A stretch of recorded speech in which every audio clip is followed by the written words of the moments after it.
అందరికీ నమస్కారం. నా పేరు కాంచనమాల. నా యూట్యూబ్ ఛానల్ పేరు కాంచనమాల కాజా యూట్యూబ్ ఛానల్.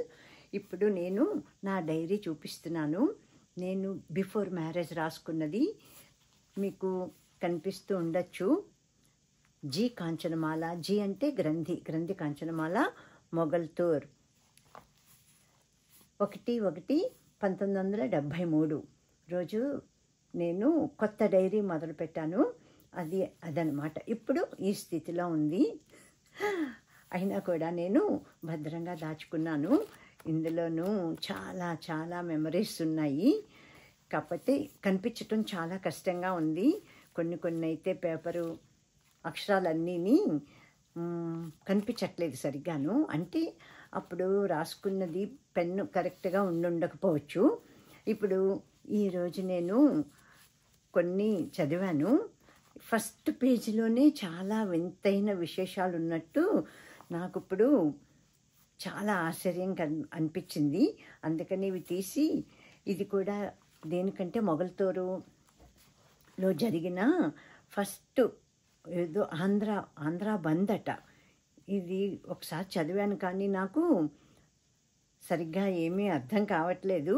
చాలా వరకు గుర్తులేదన్నమాట. అసలు గుర్తుంటే కనుక గబగబా అన్నీ కనిపించకపోయినా కానీ చెప్పచ్చు. ఇప్పుడు నేను ప్రయత్నం చేస్తున్నాను. 1973 జనవరిలోనూ మొగల్తూరులో స్టూడెంట్లు అందరూ కలిసి, హై స్కూల్ స్టూడెంట్లు, అప్పుడు నేనైతే 1969లో మేము రాసాము ఎస్ఎస్ఎల్సి. ఇది మా గ్రూప్ ఫోటో. నేను ఇదివరకు కూడాను పెట్టాను వీడియోలు. చాలా అందరూ స్పందిస్తున్నారు. ఇప్పుడు ఇందులో ఉన్న స్టూడెంట్లే ఇప్పుడు ఎవరైతే బాగా ఎక్కువ ఇప్పుడు పేరు రాసుకున్నది ఎన్విబి సుబ్రహ్మణ్యం అన్న ఆయన ఇందులో ఉన్నాడు. ఇప్పుడు ఆ కథ అంతా విచిత్రంగా ఉంది. అప్పుడు ముల్కీ గొడవలు జరిగినాయట. ఆంధ్ర తెలంగాణలో ఏమో పూర్తిగా కథ అంతా గుర్తు రావట్లేదు నాకు. విశాఖ ఉక్కు, ఆంధ్రుల హక్కు అనుకుంటూ స్లోగన్స్ అవన్నీ కూడా జరిగినాయి. దానికి పెద్ద ప్రొసెషన్ అన్నమాట ఊరంతా. అంతకుముందైతే ఏ స్ట్రైక్ అయినా ఏ బంద్ అయినా కూడా ఓన్లీ జెంట్సే పార్టిసిపేట్ చేయటం, ఆడవాళ్ళు అన్నది లేదు. అటువంటిది ఇప్పుడు మా ఇంటికి వచ్చి అడిగారంట ఎన్విబి సుబ్రహ్మణ్యం, ఇంకా ఎవరెవరోను. వాళ్ళందరి పేర్లు కూడాను సరిగ్గాను లేవు, గుర్తు రావట్లేదు. కొంతమందిదే గుర్తుంది. ఇదంతాను చాలా విచిత్రంగా ఉండి ఇప్పుడు చదువుదామని నేను ప్రయత్నం చేస్తున్నాను. అప్పుడు మా ఇంట్లో నేను, నా తర్వాత అమ్మాయి నాగమణి, మా చెల్లెలి పేరు ఉన్నాము. మిగతా మా చెల్లెళ్ళు తమ్ముళ్ళు ఉన్నారు, వాళ్ళు చిన్నపిల్లలు అనమాట. ఇది ఆ రోజు మొదలుపెట్టి ఉన్నది. చదవటానికి ప్రయత్నం చేస్తాను నేను. 1/1/73 జనవరి 1, 1973 సోమవారం. ఇది చూపిద్దామంటే అసలు ఎక్కడ ఎవరు చదవలేని పరిస్థితిలో ఉందన్నమాట. రైటింగ్ కూడా సరిగ్గా లేదు, కనిపించట్లేదు. అందుకని నేనే చదువుతున్నాను. 2 పేజీలు ఉన్నట్టుంది కథ అంతాను. చాలా విచిత్రంగా ఆశ్చర్యంగా ఉంది. చెప్పాలంటే ఇదేదో ఫస్ట్ టైం నాది ఏదో అచీవ్మెంట్ లాగానే ఉంది. సరిగ్గా 12 గంటలకు నేను మణిని విష్ చేశాను. అంటే మణి అంటే నాగమణి, మా చెల్లెలు. అయ్యో, నేనే ముందు చేద్దామనుకున్నాను. ఇదంతా డిసెంబర్ 31 రాత్రికి అనమాట, 12ంటికి జనవరి 1 సెలబ్రేషను. సరిగ్గా 12 గంటలకు నేను మణిని విష్ చేశాను. అయ్యో, నేనే ముందు చేద్దామనుకున్నాను అని. నెక్స్ట్ అది కూడా నన్ను విష్ చేసింది. షుగర్ తెచ్చి దాని నోట్లో వేశాను. ఇంట్లో షుగర్ ఉందన్నమాట. అది నా నోట్లో వేసింది. దీపావళి సామాను కొద్దిగా ఉంటే అది కాల్చాము. ఇట్లా ఎప్పుడూ జరుపుకోలేదు అసలు మేము. 1:30 వరకు మేల్కొని రకరకాల కబుర్లు చెప్పుకుని అప్పుడు నిద్రపోయాము. మళ్ళీ 5:30కే లేచి వీధిలో ముగ్గులు పెట్టి wish you happy new year 1973 అని కూడా పెట్టాను. ఊళ్ళో వాళ్ళకని తయారు చేసిన గ్రీటింగ్స్, January 1 గ్రీటింగ్స్ అంట నేనే తయారు చేసుకున్నప్పుడు మేమే తయారు చేసుకునేవాళ్ళం. గ్రీటింగ్స్ పిల్లల చేత అందరికీ పంపించాను. మళ్ళీ కొంతమంది నాకు తిరిగి పంపించారు. చాలా హడావిడిగా ఉంది 10 వరకును. అప్పుడు హరి వచ్చి పూలు, గ్రీటింగ్స్, స్వీటు, బిస్కెట్స్ అన్నీ ఇచ్చాడు. మా బాబాయ్ గారు అబ్బాయి హరి అంటే తమ్ముడు, చాలా చిన్నవాడు. ఇద్దరం విష్ చేసుకున్నాము. తర్వాత రాంబాబు కూడా వచ్చాడు, ఇంకో బాబాయ్ కొడుకు, అక్కడే ఉంటారు. వాడికి అంతగా తెలియదు, వాడు కొంచెం చిన్నవాడు, ఇటువంటివన్నీ వాడికి ఏమీ తెలియదు. తర్వాత అంతా 12:30 వరకు కూడా కబుర్లు చెప్పుకున్నాక వాళ్ళు వెళ్ళిపోయారు. రేపు హోల్ ఆంధ్ర బంద్ అట. హోల్ ఆంధ్ర బంద్ కథ అన్నమాట ఇది. రేపు అంటే 2, ఇది తెల్లారేక కదా, 2 January. హలో మొగల్తూరు స్టూడెంట్స్, మీరు ఎవరెవరున్నారో ఏమోను, నేను చదివేది వినండి, వింటే తెలుస్తుంది ఎవరున్నారోను. ఇది చాలా చిత్రమైన కథ కిందే ఉంటుంది లేడీస్కి. అంతకుముందు మగవాళ్ళు పార్టిసిపేట్ చేశారట ఈ బంద్లోను. ఇది వరకు ఇలా బంద్ అయినప్పుడల్లా మగవాళ్లే ఊరేగింపు జరుపుకుంటున్నారు. ఈసారి లేడీస్తో సహా జరపాలని, అందుకని ఈరోజు ఆడవాళ్ళంతా కలిసి అందరిళ్లకు వెళ్ళి చెప్తే రేపు అందరూ వస్తారని NVB సుబ్రహ్మణ్యం, రాయప్ప అంటే నా క్లాస్మేటు, రాజ్యలక్ష్మి తమ్ముడు, పెద్దబాబు అంటాము, అలా కూడా రాసుకున్న రాజ్యలక్ష్మి బ్రదర్ పెద్దబాబు, ఇంకా చాలామంది స్టూడెంట్స్ వచ్చి కోరారు. మా ఇంటికి వచ్చి చెప్పారట నాకు, మా చెల్లెలకిని. సరేనని 3 గంటలకు నేను, మణి, నాగమణి, మా చెల్లెలి పేరు మణి అంటాను, ఇంకా 10 మంది అమ్మాయిలతో కలిసి బయలుదేరి ఊరంతా తిరిగాము. నాన్న ఊళ్ళో లేడు అసలు.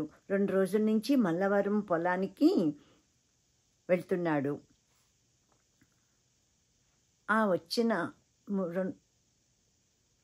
మాతో వచ్చిన అమ్మాయిలు అసలు నోరు విప్పనే లేదు. నేనే చెప్పాను అందరికీ, బంధు ఇలాగా ఆడవాళ్ళందరూ కలిసి ఊరేగింపుగా బయలుదేరి వెళ్తున్నాము, మీరు కూడా రావాలి అని. మగవాళ్ళకి స్టూడెంట్సే చెప్పుకున్నారు. ఇదేదో పేరంటం పిలుపులా ఉందని నవ్వుకున్నాము. తర్వాత 2 బ్యాచ్లుగా విడిపోయి, ఒక బ్యాచ్కి నేను, ఒక బ్యాచ్కి మణి చెప్పాము. ఎవరు వచ్చిన ఆడపిల్లలు ఎవరు నోరిప్పట్లేదంట, అందుకని 2గా విడిపోయామట. బ్యాచ్కి నేను చెప్పాను.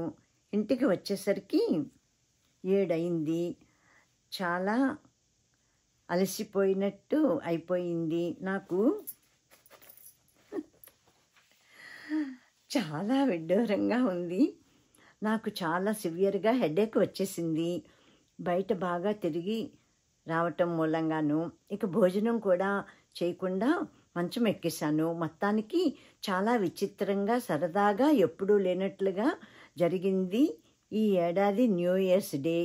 పిక్చర్ కూడా వెళ్దాం అనుకున్నాము, కానీ హెడేక్ మూలంగా వెళ్ళలేదు. అప్పుడు కాశీ విశ్వేశ్వర థియేటర్ అని ఉండేది, అదొక్కటే. ఇప్పుడు దాని పేరు కూడా మార్చేశారని విన్నాను. ఇప్పుడు ఇంకెన్ని థియేటర్లు ఉన్నాయో ఏమో తెలీదు. ఇదంతా 1973 అంటే 52 ఏళ్ల క్రితం మాట. చాలా ఆశ్చర్యంగా, విడ్డూరంగా ఉంది. ఇప్పటి వరకు వచ్చి నిబాను NVB సుబ్రహ్మణ్యం పేరు ఒక్కటే వచ్చింది. రాయప్ప నా క్లాస్మేటు, రాయప్ప మా చెల్లెలు క్లాస్మేట్స్. వీళ్ళందరూ హిందీ ఎగ్జామ్స్ మొగల్తూరు హై స్కూల్లోని హిందీ ప్రాథమిక నుంచి మొదలుపెట్టి వాళ్ళు ప్రిపేర్ అయ్యి రాశారు. నేను వెళ్ళలేదు ఆ క్లాసులకి, మరి నేను ఎందుకు వెళ్ళలేదో ఏమో తెలీదు. మా చెల్లెలైతే వెళ్ళింది. వాళ్ళతో పాటు, మా చెల్లెలతో పాటు NVB సుబ్రహ్మణ్యం, రాయప్ప కూడా ఉన్నారని గుర్తు నాకు. ప్రతి ఆదివారం క్లాసులు ఉండేవనుకుంటా. అప్పుడు ఆదివారమే, అంతే, కరెక్టే. మామూలుగా మిగతా రోజుల్లో స్కూల్ ఉంటుంది కదా. ఇది ఆ రోజు నేను రాసుకున్న డైరీ అన్నమాట. పిక్చర్కి వెళ్దాం అనుకున్నాము, కానీ హెడేక్ మూలంగా వెళ్ళలేదు. నిడదవోలు నుంచి లెటర్ వచ్చింది. ఇది మా పెద్దన్నయ్య నిడదవోలులో ఉన్నాడనమాట. అప్పుడు అక్కడి నుంచి లెటర్ వచ్చింది. అన్నయ్య హైదరాబాద్ వెళ్ళాడట కన్ను చూపించుకోవటానికి. పాపకి అన్నప్రాసనకి ముహూర్తం పెట్టమని రాశారు. పాప అంటే మా పెద్దన్నయ్య కూతురు. ఇది ఆ రోజు నేను రాసుకున్నది. కళ్ళు పొడుచుకుంటే నాకు కనిపిస్తుంది. ఇది ముఖ్యంగా నేను ఇప్పుడు ఎందుకు ఈ ప్రయత్నం చేస్తున్నానంటే, నావి ఎస్ఎస్ఎల్సివి నేను పెట్టినవి అవన్నీ చూసి చాలా అందరూను రెస్పాండ్ అవుతున్నారు. ఇప్పుడు ఈ ఊరేగింపు, ఈ భారత్ బంద్, ఇందులో పార్టిసిపేట్ చేసిన వాళ్ళు ఎంతమంది ఉన్నారో ఏమోను. నాకైతే ఇంక అసలు ఎవరి పేర్లోనూ ఇందులో రాసుకోలేదు, నాకు గుర్తు లేదు. ఇప్పుడు ఇంకా కొంచెం ఉంది. 2వ తారీఖుది 2/1/73. ఇది 2వ తారీఖుది ఇప్పుడు నేను చదువుతున్నాను. కనిపిస్తుందో లేదో ఏమో తెలీదు. చాలా మొత్తం అసలు ఏమీ కనిపించట్లేదు. కొన్ని అక్షరాలు తెల్లగా అయిపోయింది. 2/1/73 మంగళవారం 7 గంటలకు లేచాను. చాలా డల్గా ఉంది. కాళ్ళు నొప్పి లేదు, కానీ హెడేక్ మాత్రం కంప్లీట్గా పోలేదు. ఈరోజు నాన్న నిన్న రాత్రి 8 గంటలకు వచ్చారు పొలం నుంచి. మళ్ళీ ఈరోజు కూడా 2 గంటలకు వెళ్ళిపోతాడు. మల్లవరం లంకలో మాకు పొలాలన్నమాట. మా నాన్న ఓన్గా వ్యవసాయమే చేయించేవారన్నమాట, వెళ్ళి దగ్గరుండి. ఈ ఊరేగింపు సంగతి చెప్పాము. కాసేపు వెళ్ళమని, కాసేపు వద్దని, కొంచెం సీరియస్గానే డిస్కషన్స్ అయినాయి. తర్వాత ఆఖరికి వెళ్ళమని అన్నాడు. ఆ తర్వాత నిమ్మి వచ్చింది. నిమ్మి అంటే రాజలక్ష్మి, అనంతపల్లి రాజలక్ష్మి వాళ్ళ బాబాయ్ కూతురు. వాళ్ళ ఇల్లు మా ఇల్లు దగ్గరే. నిమ్మి వచ్చింది 10:30కి. వాళ్ళ ఇంట్లో పెద్దవాళ్ళు మాట్లాడుకున్నారట, కానీ ఎవరు రారు అని చెప్పింది వాళ్ళ పిన్నెలు ఎవరును. అప్పుడు వాళ్ళ ఇంట్లోనే రాకపోతే ఇంకెవరు వస్తారు లేడీస్ అని అనుకున్నాము. 2 గంటలకి తయారయ్యి tent near panchayat office tent దగ్గరికి వెళ్ళాము అందరమును. 2:45కి ఊరేగింపు స్టార్ట్ అయింది. మ్యారీడ్ లేడీస్ అయితే 10 మంది తప్ప ఎక్కువ లేరు. నాలాంటి వాళ్ళు ఇంకా పెద్ద పిల్లలు కలిసి 150 దాకా ఉండొచ్చు. మొత్తానికి చాలా పెద్ద ఊరేగింపు కిందే లెక్క. స్లోగన్స్ అన్నీ మణి నేను చెప్పాము. చెప్తే మేమిద్దరం మణి చెప్తే మిగిలిన వాళ్ళంతా అన్నారు. నేను ఎప్పుడూ ఏ ఊరేగింపుల్లోనూ ఇలాగా పార్టిసిపేట్ చేయలేదు. ఇదంతా ఇలా చాలా తమాషాగా అనిపించింది మొదట. ఆ తర్వాత కాసేపు తర్వాత గట్టిగా చెప్పటం మొదలెట్టాను. మైక్లో కూడా చెప్పాను. నేను మణి లేకపోతే నిన్న ఈరోజు అసలు ఎట్లా జరిగేది అనిపించింది. అంటే వచ్చిన వాళ్ళు ఎవరు నోరిప్పలేదు కదా, అందుకని కాబోలు. ఎవరి మట్టుకు వాళ్ళకేమీ సంబంధం లేనట్లు అసలు ఏమీ పట్టించుకోలేదు. ఊరంతా తిరిగి 5 గంటలకు సినిమా హాల్లో మీటింగ్ జరిగింది. సినిమా హాల్ అంటే అదే కాశీ విశ్వేశ్వర టాకీస్ అన్నమాట. జరిగింది. వందే మాత్రం నేను మణి పాడాము. ఈ స్ట్రైక్ మొదలుపెట్టినప్పటి నుంచి ఇది 3వసారి పాడటం స్టేజ్ మీద అనమాట. సినిమా హాల్లో అయితే బాగానే గుర్తుంది, ఆ స్క్రీన్ దగ్గరేనమాట. అక్కడ నిలబడి పాడటం. ఇది ఎన్ని రోజులు మరి ఇంతకుముందు ఏం జరిగిందో ఏమో అదంతా లేదు. అది ఈ డైరీ కాదనమాట, అది 1972 డైరీ. ఎప్పటి నుంచి ఏం జరుగుతున్నాయో ఏమీ సరిగ్గా గుర్తు రావట్లేదు. ఇప్పుడు దయచేసి ఈ స్టూడెంట్లు ఎవరైనా పార్టిసిపేట్ చేసిన వాళ్ళు ఉంటే కనుక స్పందించండి, కొంచెం నాకు ఐడియా వస్తుంది. ఊరంతా తిరిగి 5 గంటలకు వచ్చాము. సినిమా హాల్లో మీటింగ్ జరిగింది. వందే మాత్రం మేమే పాడాము, మణి నేను.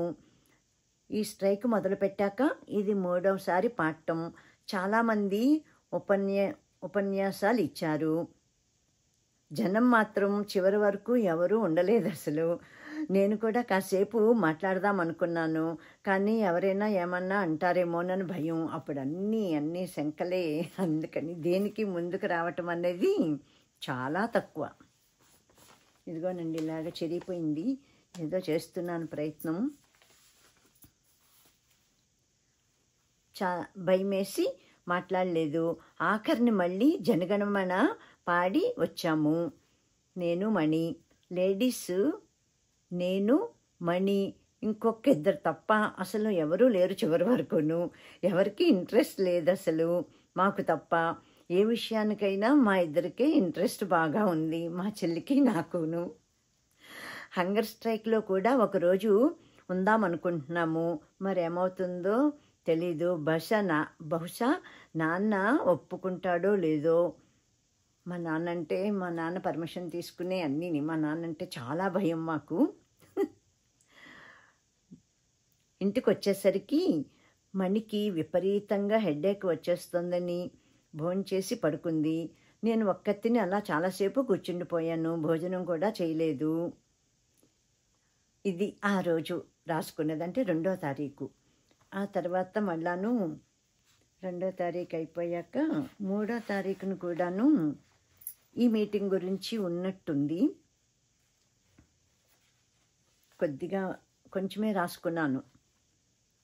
ఇది బుధవారం.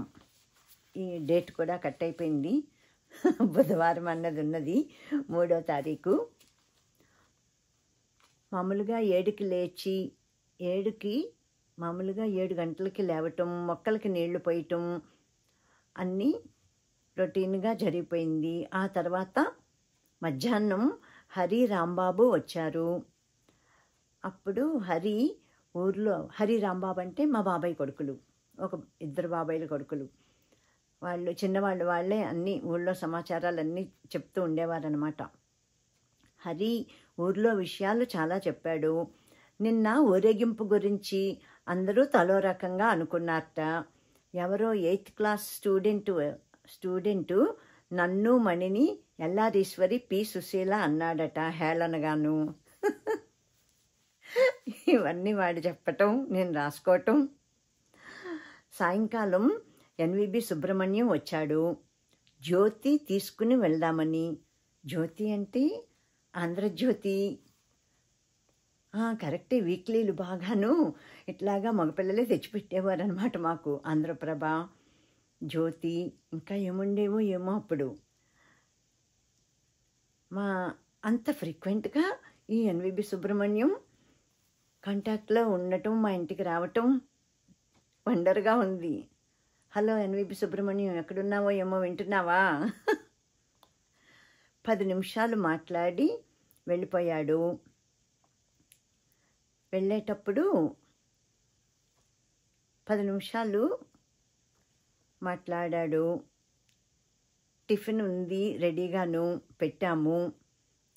తర్వాత రాయప్ప ఇంకా చాలామంది వస్తే సుబ్రహ్మణ్యం వాళ్ళందరితో వెళ్ళిపోతూ ఎవరి మాటలను లెక్క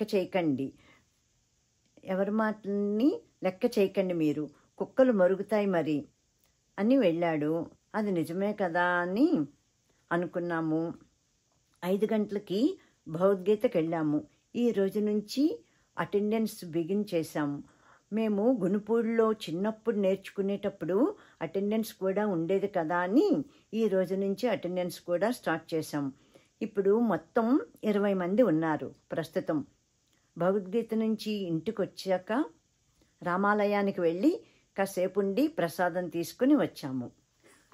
ఇది భగవద్గీత ప్రతిరోజును అక్కడ మొగల్తూరు హై స్కూల్ దగ్గరున్న శివాలయంలోనూ నా ఫ్రెండు నిభానుపూడి రత్నమాల అని ఉంది. తను కూడా ఇలాగే పెళ్ళికి ముందనమాట తనకి ఇంకా పెళ్ళి సెటిల్ అవ్వలేదు. అక్కడ ఉండి తనే మొదలుపెట్టింది ముందు. ఇదంతా ఎప్పుడు 72లో అనుకుంటా, 71లో మళ్ళీ నేను నిడదవోలులో ఉన్నాను. 72లో మొదలుపెట్టిందో ఏమో. అప్పుడు వస్తావా కాంచనమాల అంటే వస్తానన్నాను. అప్పుడు అక్కడే ఉన్నాను మొగల్తూరులోను. 69లో ఎస్ఎస్ఎల్సి అయిపోయాక 70లో నర్సాపురంలో ఉన్నాను.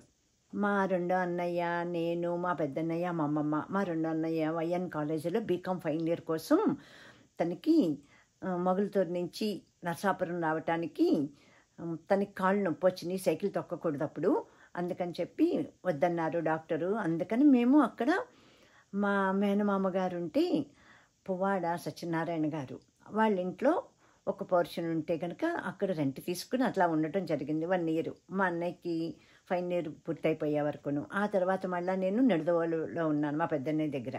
ఆ తర్వాత మళ్ళీ మొగల్తూరు వచ్చాను. ఇలా అక్కడ తిరుగుతూనే ఉన్నాను, నిడదవోలు మొగల్తూరు అటు ఇటును.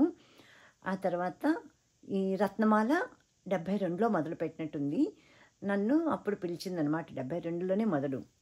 ఈ భగవద్గీత సమాజం తనే స్థాపించింది. ఆ తర్వాత తనకి కొంచెం హెల్త్ ప్రాబ్లమ్స్ వచ్చినాయి.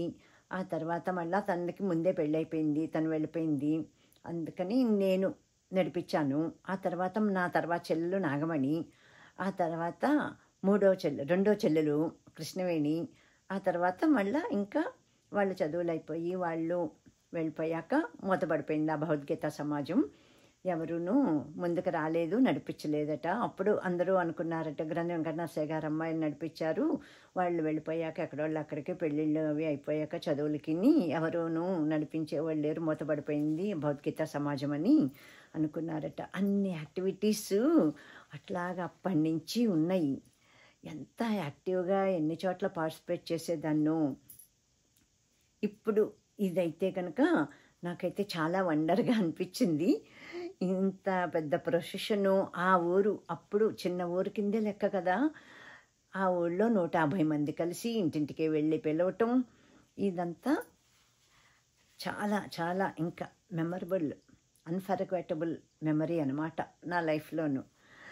మా చెల్లాయి అయితే ఇది కనీసం ఇప్పుడు నేను షేర్ చేసుకోవటానికి కూడా లేదు. ఈ నాగమణి అన్న చెల్లాయి లండన్లో ఉంది. ఇప్పుడు వాళ్ళ చిన్నమ్మాయి దగ్గరికి వెళ్ళింది. ఇప్పుడు ఇది చూసి చదివి ఇట్లాగా పెట్టుకోవాలనుకుని నేను ప్రయత్నం చేశాను. ఎలా వచ్చిందో ఏమో ఈ వీడియో తెలియదు నాకు. Okay, thank you for watching all of my friends and Mogalthur high school friends also. Thank you to you all.